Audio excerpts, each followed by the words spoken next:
जिज्ञासु मित्रों, बहुत बहुत अभिनंदन है आप सभी का दिव्य सृजन में। प्रत्येक दिवस की भांति आज भी हम यहाँ पर यह लाइव चर्चा का कार्यक्रम आपके समक्ष लेकर प्रस्तुत हैं। और आज के इस लाइव चर्चा का जो विषय है, परमात्मा अकर्ता और प्रकृति ही करता है, अर्थात सब कुछ करने वाली प्रकृति है, परमात्मा अकर्ता है। इस विषय को एक नए प्रकाश से समझाने का प्रयास भगवान श्री कृष्ण ने किया। उससे इससे पूर्व भी यह चर्चा वो कर चुके हैं। जैसे पंचम अध्याय में भी वो कह चुके हैं कि ना तो कर्म, ना कर्म फल और ना ही कर्म संयोग, ना कर्ता, इन सब में मेरा कोई संयोग नहीं होता, प्रभु का कोई संयोग, ईश्वर का कोई संयोग नहीं होता। ये साफ साफ पहले भी कहा जा चुका। लेकिन अब सांख्य के प्रकाश में इस बात को फिर से समझा रहे हैं और कई श्लोकों में समझा रहे हैं कि प्रकृति करता है और परमात्मा सर्वदा ही अकर्ता है। प्रकृति करता है और परमात्मा सर्वदा ही अकर्ता है। तो परमात्मा अकर्ता है, तो परमात्मा किस प्रकार से अकर्ता है और प्रकृति किस प्रकार से, श्री कृष्ण भगवान इस विषय में क्या कहते हैं हम देखते हैं। समम सर्वेषु भूतेषु तिष्ठन्ता परमेश्वरम विनश्यत विनश्यंतम यह पश्यति स पश्यति। अर्थात जो नष्ट होते हुए संपूर्ण प्राणियों में परमेश्वर को नाश रहित समरूप से स्थित देखता है। अर्थात जितनी भी चीजें नष्ट हो रही हैं, कोई व्यक्ति मृत्यु को भी प्राप्त हो रहा है तो ठीक है, वो मृत्यु को प्राप्त हो रहा है, लेकिन परमेश्वर परमात्मा उसमें स्थित है फिर भी। यही भगवान यहाँ कह रहे हैं। अब आप कहोगे कि नहीं, अरे मृत शरीर में परमात्मा कैसे? तो श्री भगवान यहाँ कहते हैं कि जो नष्ट होते हुए समम सर्वेषु भूतेषु तिष्ठन्तम परमेश्वरम विनश्यत विनश्यंतम यह पश्यति स पश्यति। जो नष्ट होते हुए संपूर्ण प्राणियों में परमेश्वर को ही नाश रहित समरूप से स्थित देखता है, वही वास्तव में सही देखता है, सही देख रहा है। अगर वो ये कह रहा है कि नहीं परमात्मा सर्वव्यापी है, तो मृत शरीर में भी परमात्मा है, अगर वो ऐसा कहता है तो वो सही कहता है और वो सही देख रहा है। सर्वव्यापी होने से तो वो परमात्मा मृत शरीर में होगा ही होगा, कैसे नहीं होगा? वो नष्ट नहीं हो रहा, चीजें बदल रही हैं, नष्ट हो रही हैं, नई चीजें बन रही हैं। अरे सृष्टि और प्रलय दोनों पैरेलल चलता रहता है, ठीक है? तो फिर दोनों ही चीजें होती हैं, तो उसमें जितनी भी चीजें आपको नष्ट होते हुए दिखाई दे रही हैं, वो सब का सब क्या है? वो सब का सब जो है सृष्टि और प्रलय, वो सब का सब परिवर्तनशील संसार में परिवर्तित हो रही है, लेकिन परमात्मा परिवर्तित नहीं हो रहा, उन सब में स्थित है समान रूप से। फिर कहते हैं समम पश्यन् ही सर्वत्र समवस्थितिमीश्वरम न हिंसत्यात्मना आत्मानं ततो याति पराम गतिम। क्योंकि सब जगह सम रूप से स्थित ईश्वर को, सब जगह सम रूप से स्थित ईश्वर को सम रूप से देखने वाला मनुष्य अपने आप से अपनी हिंसा नहीं करता, इसलिए परम गति को प्राप्त होता। अपने आप से अपनी हिंसा मतलब कि अपनी आत्मा को, आत्मा का हनन नहीं करता। आत्मा का हनन कब होता है? आत्मा का हनन तब होता है जब हम आत्मा के प्रति ना ध्यान देकर संसार के प्रति ही सारा ध्यान रखते हैं। समम पश्यन् ही सर्वत्र संवस्थित मीश्वरम न हिनस्त्या आत्मनात्मानं ततो याति पराम गतिम। क्योंकि सब जगह समरूप से स्थित ईश्वर को समरूप से देखने वाला मनुष्य अपने आप से अपनी हिंसा नहीं करता, मतलब अपनी आत्मा की हिंसा। आत्मान आत्मना आत्ममानम न हिनस्ति न हिनस्ति ततः पराम गतिम याति। तो वो निश्चय ही परम गति को प्राप्त होगा, अर्थात अपनी आत्मा का कल्याण कर लेगा, इसमें कोई संशय नहीं है। वो निश्चय ही अपनी आत्मा का कल्याण कर लेगा। अब भगवान कहते हैं आगे, प्रकृत्यैव च कर्माणि क्रियमाणानि सर्वशः यः पश्यति तथा मान मकर्तारम न स पश्यति। जो कर्तारम तथाम तथात्मान तथात्मानम कर्तारम स पश्यति, जो संपूर्ण क्रियाओं को सब प्रकार से प्रकृति के द्वारा ही की जाती हुई देखता है और अपने आप को अकर्ता देखता है, अर्थात अपने आप को नहीं, आत्मा को, उस आत्मा को अकर्ता देखता है, परमात्मा को अकर्ता देखता है, वही यथार्थ देखता है, वही सही देखता है। यहां पर कहने का तात्पर्य है कि जितनी भी क्रियाएं संसार, अब एक बात बताओ कि इतना स्पष्ट भगवान श्री कृष्ण यहां पर लिख रहे हैं, फिर भी हम कहेंगे कि ऊपर वाला सब करेगा। कहाँ है भाई? ठीक ना, वो सब जानता है, सब कर, हमें आदत डाल दी गई है इस चीज़ों की, फिल्मों ने आदत डाल दी है ऐसे ऐसे डायलॉग सुनाकर। आजकल लोग धर्म का निश्चय और शास्त्रों का भी निश्चय फिल्में देखकर और टीवी सीरियल देखकर करते हैं, यही दुर्भाग्य। और जो वीडियो बना दिए गए उस पर देखते हैं। तो भगवान यहाँ साफ साफ कह रहे हैं 29वें श्लोक में, क्षेत्रज्ञ विभाग योग नामक अध्याय 13वां अध्याय, कि जो संपूर्ण क्रियाओं को सब प्रकार से प्रकृति के द्वारा ही की जाती हुई देखता है और अपने आप को अकर्ता देखता है। यहाँ अपने आप को कहने का मतलब, यहाँ जो शब्द प्रयोग हुआ है श्लोक में, उसका अर्थ हमें समझना चाहिए। यहाँ मैं त्रुटि कर रहा हूँ, जो ये शब्द का प्रयोग कर रहा हूँ अपने आप को, अपने आप के लिए नहीं कहा गया है, क्योंकि अपने आप को, बात गलत भी नहीं है अपने आप को, लेकिन इससे संशय पैदा होगा।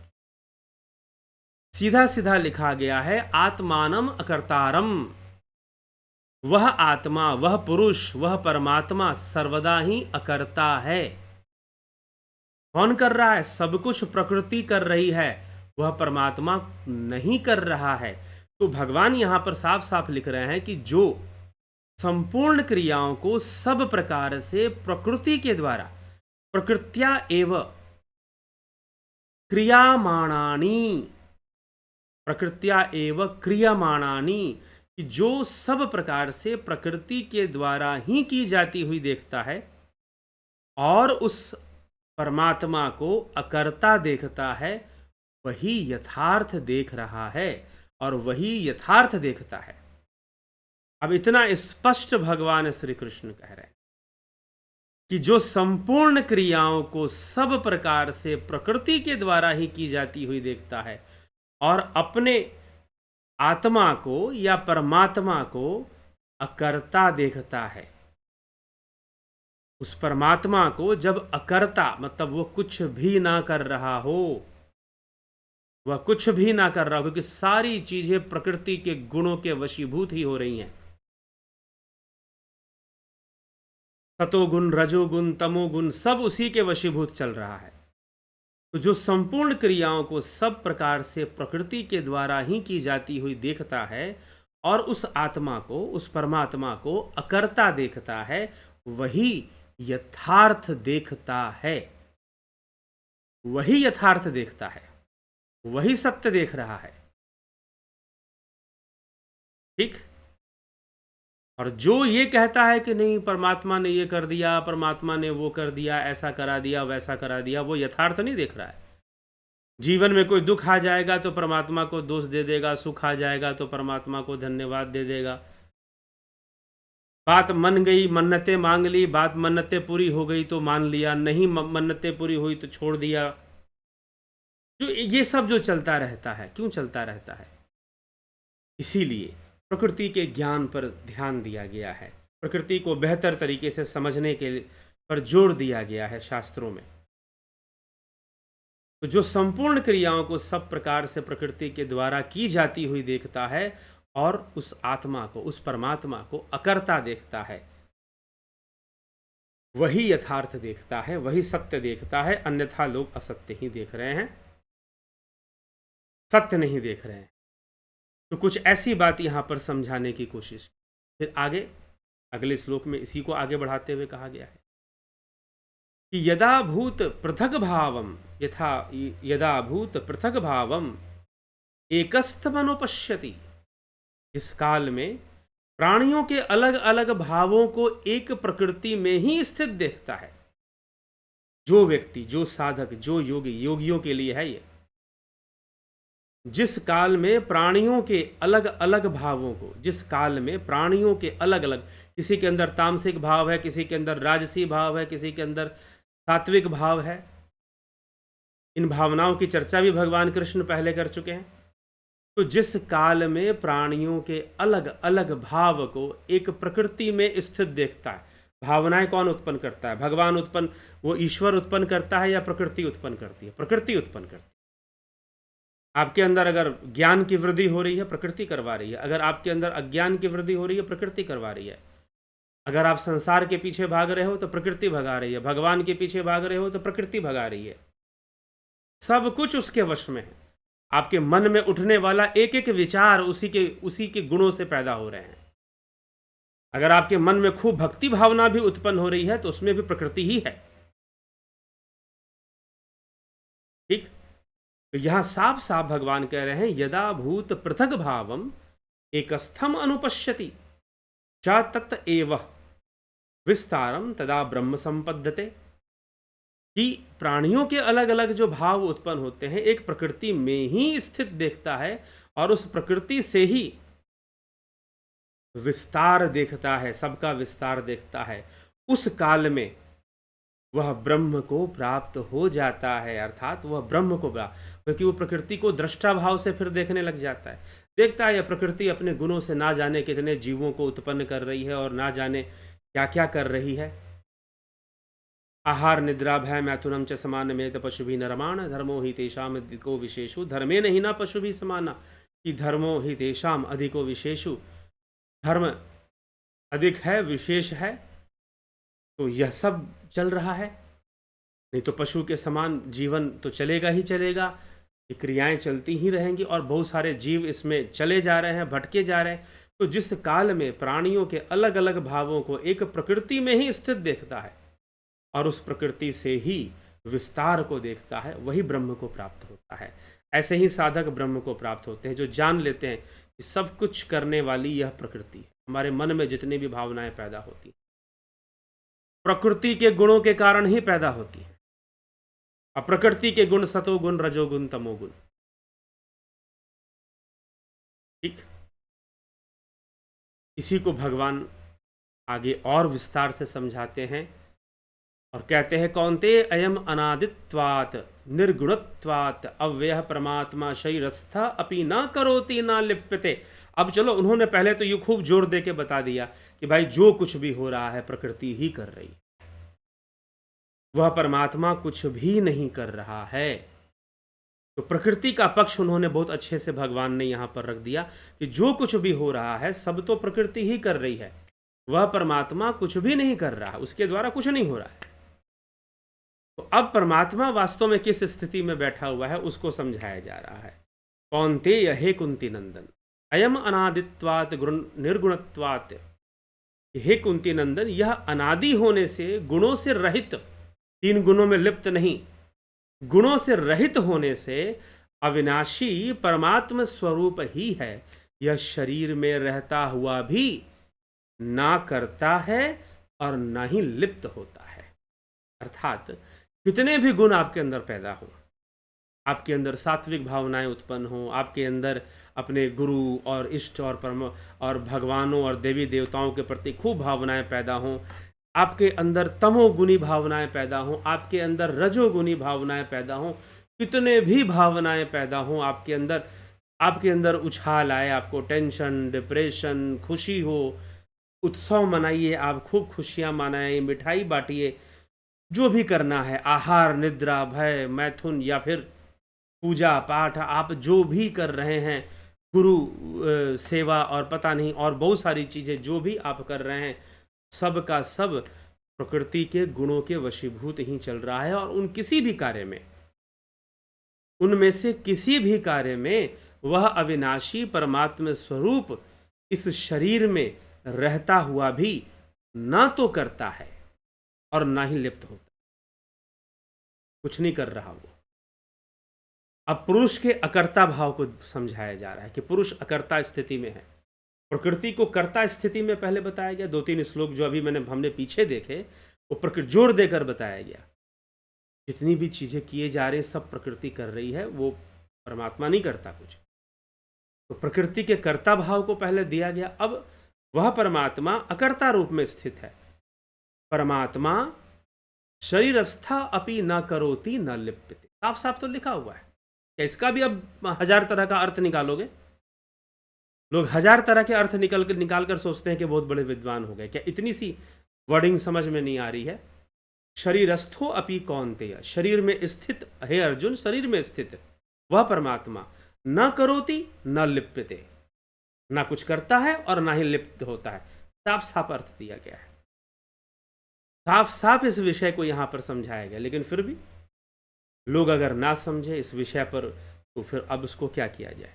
तो हे कुंती नंदन, वह पुरुष स्वयं अनादि होने से, गुणों से रहित होने से अविनाशी परमात्मा स्वरूप ही है। यह शरीर में ही रहता हुआ अव्यय परमात्मा शरीरस्था अपि न करोति न लिप्यते, यह शरीर में ही रहता हुआ ना कुछ करता है और ना ही लिप्त होता है। यह बात हमें स्मरण रखना चाहिए। वो चैतन्य है, वह पूर्णता चैतन्य है। और जब तक हमारे अंदर बहुत कुछ करने की इच्छा है ना, कि हम ये कर देंगे, हम वो कर देंगे, हम दुनिया बदल देंगे, हम ऐसा, तो समझिए कि आप प्रकृति के कंट्रोल में। अभी आपका मिलन उस परमात्मा से नहीं हो रहा है, और जिस दिन उससे मिलन होगा ना तो कुछ दूसरी भावनाएं उत्पन्न होंगी, दूसरी भावनाएं उत्पन्न होंगी। प्रकृति आपसे करवा रही है अच्छे से। चलिए आगे भगवान कहते हैं, यथा सर्वगतम सूक्ष्म यादाकाशम नोपलिप्यते सर्वत्रावस्थितो देहे तथात्मा नोपलिप्यते। जैसे सब जगह व्याप्त आकाश अत्यंत सूक्ष्म होने से कहीं भी लिप्त नहीं होता। आकाश हर जगह एक जैसा है, लेकिन अब उसमें फिर भी अलग अलग दिखाई देगा। बादल कैसे हैं, मौसम कैसा है। जैसे सब जगह व्याप्त आकाश अत्यंत सूक्ष्म होने से कहीं भी लिप्त नहीं होता, ऐसे ही सब जगह परिपूर्ण आत्मा तथा आत्मा नो लिप्यते, आत्मा देह में होने से भी देह में लिप्त नहीं होता है। कितनी बड़ी बात है कि देह में है लेकिन देह में लिप्त नहीं है, देह में लिप्त नहीं है। आत्मा देहे न उपलिप्यते, कि आत्मा देहे न उपलिप्यते, आत्मा इस देह में लिप्त नहीं होता। जैसे सब जगह व्याप्त आकाश अत्यंत सूक्ष्म होने से कहीं भी लिप्त नहीं होता, ऐसे ही सब जगह परिपूर्ण आत्मा देह में कभी भी लिप्त नहीं होता। देह में रहते हुए भी लिप्त तो नहीं होगा, वो वैसी स्थिति में रहता है, अर्थात वो कर्ता नहीं बनता। यथा प्रकाशयते कृष्ण लोकमिमं रवि क्षेत्रम क्षेत्री तथा कृष्णम प्रकाशयति भारत। हे भरतवंशों का उद्भव अर्जुन, जैसे एक ही सूर्य इस संपूर्ण संसार को प्रकाशित करता है, वैसे ही यह क्षेत्रज्ञ आत्मा संपूर्ण क्षेत्र को प्रकाशित करता है। लेकिन जब इस आत्मा को आप इंद्रियों और मन बुद्धि से देखोगे तो यह विभाजित दिखाई देता है। मेरी आत्मा, उसकी आत्मा, फलाने की आत्मा, वैसी आत्मा। लेकिन सत्य क्या है कि वह एक ही आत्मा है, एक ही बिजली है। वो पंखे में चली जाती है, पंखे को घुमा दिया, बल्ब में चली गई, बल्ब को जला दिया, टीवी में चली गई, मूवी दिखाना शुरू कर दिया, ठीक है। लेकिन वह एक ही बिजली है।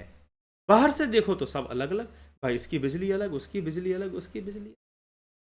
यहां समस्या इस गुण रहस्य को समझना है। जब आप अपनी मन बुद्धि से देखते हो, इंद्रियों से देखते हो, उसकी आत्मा, उसकी आत्मा, इसकी आत्मा, वैसी आत्मा, वैसी आत्मा। लेकिन सत्य क्या है? भगवान कह रहे हैं, भगवान श्री कृष्ण यहां पे कह रहे हैं अर्जुन से कि हे अर्जुन, यथा एक रवि, जैसे एक ही सूर्य है इस संपूर्ण संसार को प्रकाशित करता है, वैसे ही क्षेत्रज्ञ आत्मा संपूर्ण क्षेत्र को प्रकाशित करता है। वह एक ही आत्मा है जो संपूर्ण क्षेत्र, भाई कहा जा रहा है एक ही आत्मा संपूर्ण क्षेत्र को प्रकाशित कर दिया, तो 10 आत्माएं तो यहां हो नहीं सकती हैं। आत्मा एक ही तत्व है, लेकिन किसी के अंदर तमोगुण हावी है, किसी के अंदर रजोगुण हावी है जीव रूप में, किसी के अंदर सतोगुण हावी है तो भक्ति ज्ञान मार्ग पर कुछ चल पड़ा वो, किसी के अंदर रजोगुण हावी है तो राजनीति में घुस गया, हमें ये प्राप्त करना है, वो प्राप्त करना है, दुनिया जीतनी है, लोगों को गुलाम बनाना है, 50,000 की चीजें। और एक क्या है, दूसरा क्या है, तमोगुण आ गया, हमें बस मौज मस्ती भोग करना है, मजे में रहना है, हमको मजे में रहना तो अच्छे से खाना पीना मिले, जम के सो जाएं, आहार निद्रा भय मैथुन में हमेशा लिप्त रहें। तमोगुण हावी है लेकिन उसमें भी आत्मा है, वह एक ही आत्मा है, मुझ में आत्मा, तुम में आत्मा, उसमें आत्मा, वह एक ही आत्मा है। लेकिन अलग अलग गुणों का प्रभाव होने के कारण अलग अलग व्यक्तित्व, अलग अलग प्राणी निर्मित होते हैं, प्रतिबिंबित होते हैं, लेकिन वह एक ही आत्मा है। वो समष्टि आत्मा और व्यष्टि आत्मा यहां पर आ जाता है। व्यष्टि उस संदर्भ में जब आप इंद्रियों से जानने की कोशिश करते हैं, जब आप इंद्रियों से देखते हैं तो वह व्यष्टि रूप हो गया। लेकिन जब आप योग से, ध्यान योग के माध्यम से, योग समाधि से जब उसको जानते हैं तो वह समष्टि रूप में दिखाई देगा। उसको अगर समष्टि रूप में साक्षात्कार करना है, इंटीग्रेटेड फॉर्म में, इंटेग्रल योगा, इंटेग्रल वेदांता, श्री श्री अरविंदो इसी बात को समझाने के लिए उन्होंने इंटेग्रल वर्ड का यूज किया, यूनाइटेड, इंटेग्रल। तो वह एक ही आत्मा है, वह एक ही चैतन्य है जो सबके भीतर है, लेकिन फिर भी लोग लड़ रहे हैं, एक दूसरे को मार रहे हैं, लूट रहे हैं। क्यों लूट रहे हैं? गुणों के कारण, प्रकृति ने जो गुण उनको दे दिए हैं उस कारण से, और अज्ञानता के कारण, क्योंकि उनको प्रकृति और पुरुष का भेद नहीं पता। अब कितना आवश्यक हो सकता है, आप खुद ही सोचिए, प्रकृति और पुरुष का भेद पता होना। यह नितांत ही आवश्यक हो जाता है, अत्यंत ही आवश्यक हो जाता है। इसीलिए भगवान कृष्ण यहाँ पर ये बातें समझा रहे हैं, हम इस बात को समझे। वो परमात्मा नहीं करवा रहा, कुछ गुण करवा रहे हैं। तो वह एक ही आत्मा है जो संपूर्ण क्षेत्र को, वह एक ही क्षेत्रज्ञ है, वही पुरुष, वही क्षेत्री है, वही क्षेत्र और क्षेत्री, क्षेत्र और क्षेत्रज्ञ, वह एक ही क्षेत्रज्ञ है, तो संपूर्ण क्षेत्र को प्रकाशित करता है, संपूर्ण क्षेत्र को देख लेता है। वह एक ही आत्मा है, अलग अलग नहीं। यह इंद्रिय भ्रम है, इसलिए इंद्रियों से दिखने वाली चीजें, गोस्वामी जी ने जब लक्ष्मण जी ने पूछा श्री राम जी से कि माया क्या है, तो गोस्वामी तुलसीदास जी रामचरितमानस में लिखते हैं, और भगवान राम वहां वक्ता है, तो लिखते हैं कि माया क्या है, गो गोचर जहां लगमन जाई, सो सब माया जानो। भाई, इस संसार में गो गोचर, जहां जहां तक इंद्रियां जाती हैं वो सब एक माया ही है। हे भरतवंशियों में श्रेष्ठ अर्जुन, जैसे एक ही सूर्य है, संपूर्ण जगत को प्रकाशित करता है। अगर देखोगे शीशे के टुकड़े अगर मिले तो अलग अलग टुकड़े में अलग अलग सूर्य दिखाई देगा, अलग अलग नदियों में अलग अलग सूर्य दिखाई देगा, लेकिन वो एक ही है। तो वैसे ही वह आत्मा भी एक ही है, भले ही बहुत सारे जीव हों, वो अपने गुणों से हैं। क्षेत्र क्षेत्रज्ञ योरेव मंतर ज्ञान चक्षुषा, भूत प्रकृति मोक्षम चये विदुर यान्ति ते परम। इस प्रकार जो ज्ञान रूपी नेत्रों से क्षेत्र और क्षेत्रज्ञ के विभाग को, डिफरेंस को, तथा कार्य कारण सहित प्रकृति से स्वयं को अलग जानते हैं, वे परमात्मा को प्राप्त हो। तुम ये ज्ञान कर लो कि तुम प्रकृति में नहीं हो, तुम अलग हो, क्योंकि परमात्मा स्वरूप ही तुम्हारा स्वरूप है, परमात्मा स्वरूप ही तुम्हारा स्वरूप है। क्षेत्र क्षेत्रज्ञ योरेव मंतरम ज्ञान चक्षुषा, भूत प्रकृति मोक्षम च ये विदुर यान्ति ते परम। इस प्रकार जो ज्ञान रूपी नेत्रों से क्षेत्र और क्षेत्रज्ञ के विभाग को तथा कार्य कारण सहित प्रकृति से स्वयं को अलग जान गए, हमारा वास्तविक स्वरूप तो परमात्मा स्वरूप, हम तो चैतन्य हैं, हम तो आनंद स्वरूप हैं, हम ये प्रकृति नहीं है। ना हम सतोगुण है, ना हम रजोगुण है, ना हम तमोगुण है। मनोबुद्धि अहंकार चित्तानि ना हम शिवो हम शिवो हम शिवो हम शिवो। हम तो शुद्ध चैतन्य हैं, हम तो वह परम पुरुष हैं, अहम ब्रह्मास्मि। तब जाके समझ में, अहम ब्रह्मास्मि कोई अहंकार नहीं है, अहम ब्रह्मास्मि ज्ञान है। मूर्ख लोग हैं जो बिना ज्ञान के ही अहम ब्रह्मास्मि बोल जाएं, ठीक है। वो मूर्ख लोग हो जाएंगे जो बिना ज्ञान के ही अहम ब्रह्मास्मि कह दे। तो क्षेत्र क्षेत्रज्ञ यूरे वमंतर ज्ञान चक्षुषा भूत प्रकृति मोक्षम च ये विदुर्यान्ति ते परम।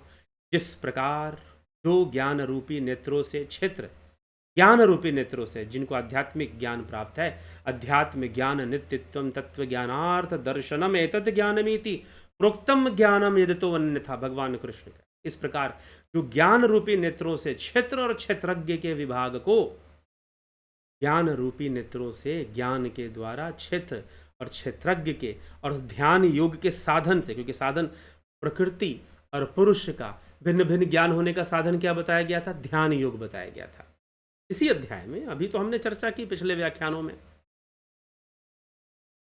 तो क्षेत्र और क्षेत्रज्ञ का, प्रकृति और पुरुष का विभाग को तथा कार्य कारण सहित प्रकृति से स्वयं को अलग जान गया। नहीं, मैं तो चैतन्य हूं, मैं ये जड़ नहीं हूं, मैं ये गुण नहीं हूं, मैं ये भावनाएं नहीं हूं, मैं तो चैतन्य हूं, मैं तो आनंद स्वरूप हूं। जो ये जान गया वह निश्चय ही परम यान्ति, परमात्मा को प्राप्त होता है। परम यान्ति विदुहते परम यान्ति, जो ये जान गया वह परमात्मा को प्राप्त होता है, परम गति को प्राप्त होता है। और साधन क्या है परम गति और परमात्मा को प्राप्त होने का? ध्यान योग का साधन भगवान ने बताया था। फिर कहा था कि भाई सांख्य योग, ध्यान योग और सांख्य योग लगभग एक जैसी बात है। फिर हाँ, सांख्य योग तत्वों के साथ, तत्व ज्ञान के साथ चलेगा। तो फिर कर्मयोग का साधन दिया, और भाई फिर अंत में कहा कि चलो अगर तीनों नहीं कर पाओगे तो कम से कम जो ऐसे महात्मा हैं, वो ध्यान योगी, सांख्य योगी, कर्म योगी जो महात्मा हैं, उनके विचारों को सुनो, उनको विचारों को सुनो। अगर उनके विचारों को ढंग से सुनोगे तो सुनते सुनते भी तुम्हारा कल्याण होगा, सुनते सुनते भी तुम्हारा कल्याण होगा। भगवान कृष्ण यहाँ पर ऐसी बात कह रहे हैं, ठीक है। तो ध्यान योग का यह कोर्स जो है 20 अप्रैल से 2023 से शुरू हो रहा है। आप भी अगर जानना चाहते हैं अपने चैतन्य रूप को, आप अगर स्वयं को जानना चाहते हैं इस शरीर से अलग, बुद्धि से अलग, गुणों से अलग, सतोगुण रजोगुण तमोगुण से अलग, अगर अपने स्वरूप का साक्षात्कार करना चाहते हैं, वही तो परमात्मा स्वरूप का साक्षात्कार होगा। तो यह ध्यान योग का कोर्स आपकी बहुत बड़ी सहायता करेगा, आपको अपने स्वरूप का साक्षात्कार कराएगा, वास्तविकता का साक्षात्कार कराएगा। 20 अप्रैल से यह कोर्स शुरू हो रहा है। तो 1 महीने का course, guided meditation, transcendental meditation, spiritual healing. इसके 2 मेंबरशिप हैं, join Jupiter and sun membership. Jupiter join करने से पूरा कोर्स मिलेगा, सन ज्वाइन करने से स्पिरिचुअल हीलिंग नहीं मिलेगा, बाकी गाइडेड मेडिटेशन और ट्रांसेंडेंटल मेडिटेशन पे कोर्स मिलेगा, ठीक है। तो join Jupiter and sun membership. अगर नहीं समझ में आ रहा है मेरी बात, तो एक नंबर है, उसको नोट कर लीजिए, उस पर संपर्क कर कर पूछ लीजिए कि हमको ध्यान योग के बारे में बताया जाए, बता दिया जाए। 9661802459 पूछिए कि हमको ध्यान योग का कोर्स ज्वाइन करना है, उसकी डिटेल्स हमको दीजिए, आपको डिटेल्स दे दी जाएंगी। 9661802459 यह नंबर है।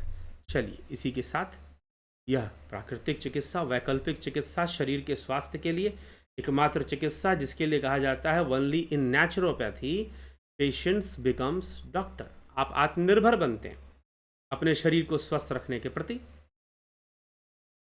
ठीक है। तो यह हमें समझने की आवश्यकता है।